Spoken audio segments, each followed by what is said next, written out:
Hi, this is Dr. Doug bringing you a short video today on the topic of salt. As a PhD client or follower, you may have noticed that we recommend increasing salt in our diet, but for a lot of people this conflicts with what they've been told by their doctor or what they've been reading about in the media regarding salt restriction being good for your heart health and being good for your blood pressure. So let me explain. Since 1977, the dietary guidelines have recommended salt restriction. The theory goes that if you have higher blood pressure, you're at higher risk for a heart disease or stroke, and that's true. The theory then also follows that if you restrict your sodium in your diet, that your blood pressure will come down, and that's also true, but maybe not as impressively as you might think.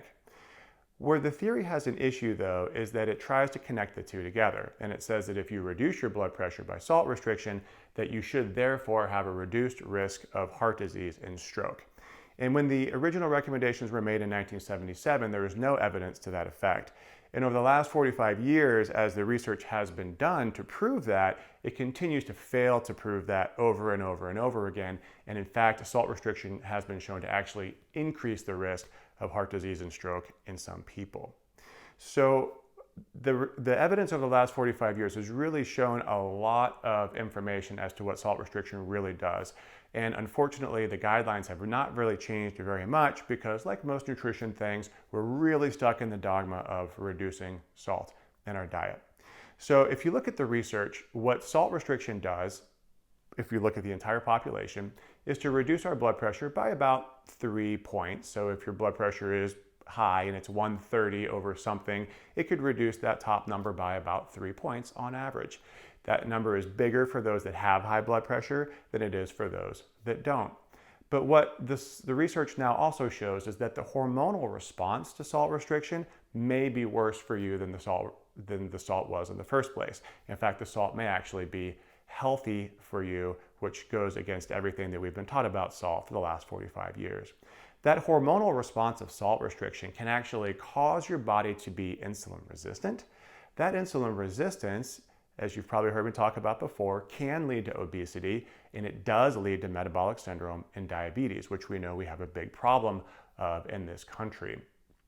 Those of us that have become carbohydrate intolerant over time have also realize that we need to reduce the amount of carbohydrates that we eat. And when we do that, we need to increase the amount of salt that we consume. So you can see there's a huge issue here. We've been told to reduce the amount of salt in our diet for our health, but now our metabolism demands that we consume more salt. So what are we going to do?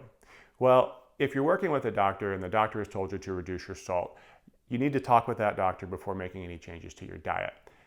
After doing so, or if you're not working with somebody and you're doing this because you think it's healthy for you, I would challenge you to try a little test on yourself and see what happens.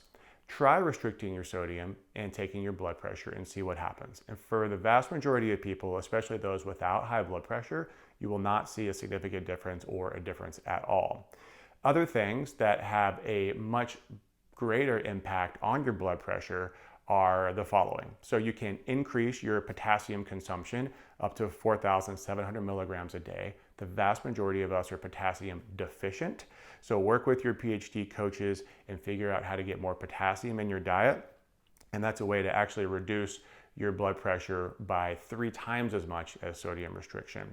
You can decrease the sugar in your diet, which you've probably already done if you're a follower of PhD.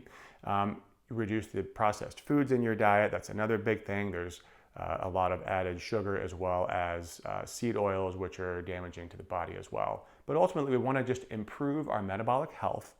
And what we find is that if you improve your metabolic health and you get to your optimal body composition, those that are actually sensitive to salt generally then are not sensitive to salt unless there's truly a genetic variation, which is pretty rare, that you have, you're very salt sensitive. And that's a small minority of the population. Other things you can do that are more impactful than reducing sodium in your diet is decreasing your stress, having a mindfulness practice, meditating, improving your sleep. All of these things are more impactful and better for your health than restricting your salt.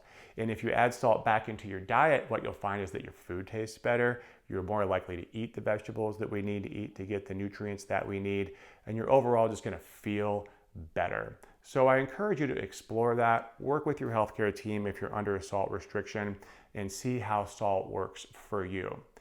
This is Dr. Doug Lucas, supporting your performance, health, and diet. Thanks.